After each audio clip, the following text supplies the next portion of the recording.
What are you doing here? I said, there's probably nobody here because the gallery uncharacteristically and uncustomarily is full. But I just said I'd be here, so I'm here. Usually if I say I'm going to be someplace, I am. So here we are. Democrats have been hard at work legislating, investigating, litigating, and we're happy this week that we did something we've been trying to do for a very long time. Hold the just the Ottoman Empire responsible for an Armenian genocide, very strong bipartisan vote, and then 403 to 16, something like that. We voted sanctions on Turkey, again reaffirming our opposition to the president's action that he took vis-a-vis Syria and Turkey. And again, that was 354 to 60. So we've had strong bipartisan votes on these issues that relate to what happened in Turkey vis-a-vis Syria. In our For the People agenda, we said we were going to do first lower healthcare costs by lowering the cost of prescription drugs, and that is what we are doing with H.R. 3, now named the Elijah E. Cummings Lower Drug Costs Now legislation. We invite our Republican colleagues who keep saying they want to do something to join us to do that. And when we pass it, we urge Senator McConnell to stop saying all we're doing is impeaching when we sent him scores of very important bills, hundreds of pieces of legislation, which he, as the Grim Reaper, has refused to act upon. We are moving with the U.S.-Mexico-Canada trade agreement, making progress every day. I'm optimistic that we are still on a path to yes, and that we will come to conclusion soon on that. And then again, building the infrastructure of America and the rest. We're hoping for strong bipartisanship in that regard. So we are legislating, and yes, we are investigating. And today we move further down the path in our inquiry by putting forth our procedures, which are very transparent and open, and frankly, more transparent, more open, giving more privileges to the president and his argument than were given in the past. So the argument that they're making on the floor is not real. This is a sad day. It's a sad day because nobody comes to Congress to impeach a president of the United States. No one. We come here to do the work, to make the future better for our children, for America's future. We take an oath to protect and defend the Constitution, and that's what we cannot ignore, and we will not ignore when the president's behavior indicates that investigation, that inquiry is necessary. As the inquiry proceeds, we'll decide whether we'll go forward with impeachment. That decision has not been made. But here we are, again, our founders, September 17th, 1787. They came forth with a constitution, the genius of which was a separation of powers, 3 co-equal branches of government, balance of power. And when Benjamin Franklin came out, they said, Mr. Franklin, what do we have, a monarchy or a republic? And they said, a republic if we can keep it. And here, right in the here and now, we are keeping the republic. From a president who says, Article 2 says I can do whatever I want. Not so. And if so, if you think that's so and you act upon that belief, that is in violation of the Constitution of the United States. And so we will proceed with the facts, the truth. It's about the truth and it's about the Constitution, and we're very working hard to defend our democracy. Because if we don't have a system of checks and balances, we might as well all just elect a president and go home, because it will be that unitary form of government that our founders did not want us to have. In fact, the times have found us. We feel, all of us, all of you as messengers, as guardians of our democracy, the guardians of the gate of our democracy, as messengers about revealing the facts and the truth to the American people. In fact, the times have found us, as they found, as Thomas Paine said, our founders, to declare independence, to fight a war, to win it, to write our founding documents in a way that made us a republic. Times have found us now to have a republic and to keep it, as Benjamin Franklin admonished.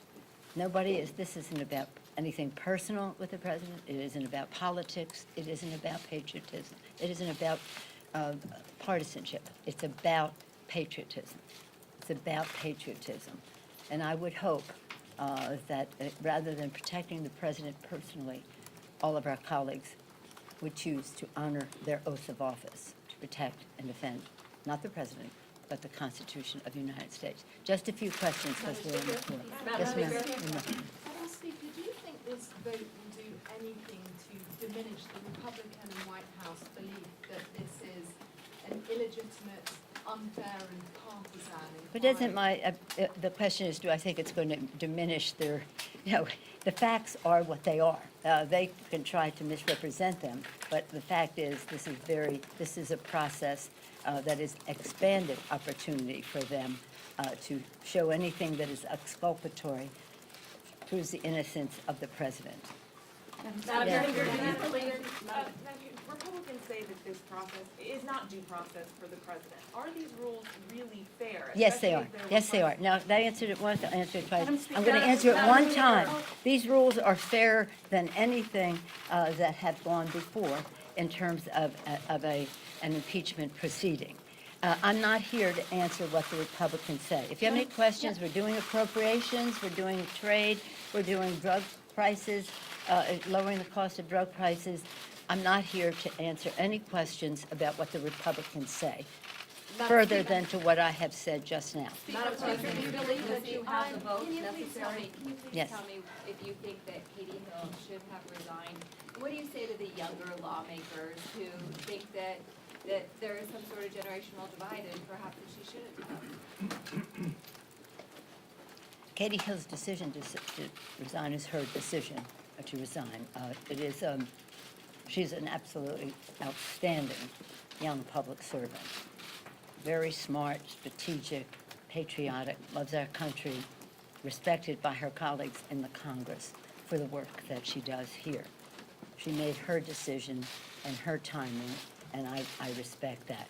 I do say to my own children, grandchildren, especially grandchildren, some of these, I don't know what you would call them, appearances on social media can come back to haunt you if they are taken out of context and that. But I do think that we have to be careful. This is something that I think could spring from this that could be a benefit. Regardless of any errors in judgment that anyone may have made, it's shameful that she's been exposed to public humiliation by way of cyber exploitation. And I caution everyone that they too may be subjected to that.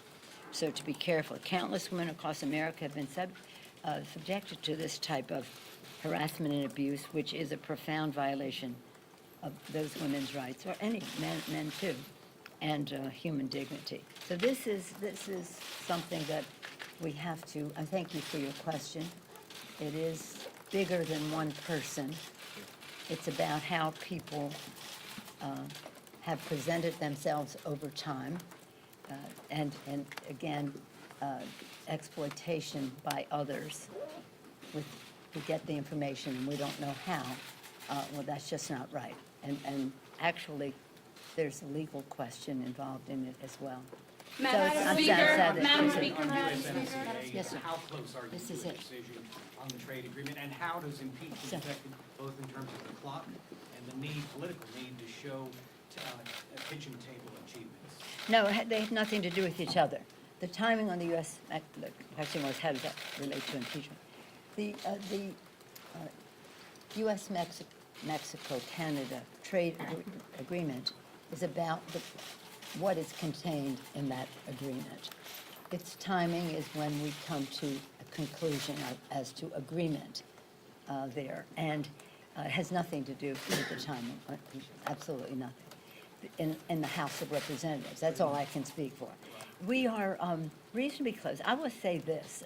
This is probably the most optimistic thing I will say about this.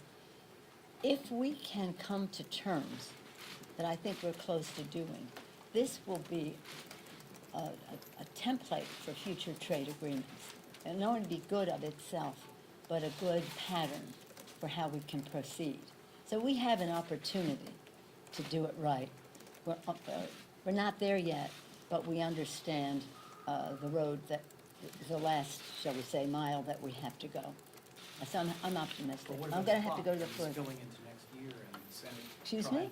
What about the clock? The fact What that- about the clock? Well, you've got a possible Senate trial next year. It's going to be difficult for them to process. Well, I can't ask for the Still Senate. vote. We'll just do our bill when we're ready, and we can't do it any sooner than when we have the agreement, that this trade agreement is really helpful to the lives of America's working families. And you don't help America's working families by pauperizing people in Mexico. The lower their wages are, the more companies will go. I had someone come in my office yesterday to say that 38, the machinist read it, excuse me, I'll just be conservative, 35 factories have closed in the last 2 years, many of them going out of the country, So if we lift the standards up for everyone, we have a better shot of having a better deal for America's working families, and that's why we're there. We're there for America's working families. I voted for NAFTA. I had my disappointments about it. I didn't want this to just be NAFTA plus a little bit. I want it to be structurally different in terms of who benefits, starting with American workers. So I'm happy about it, and impeachment has nothing to do with it.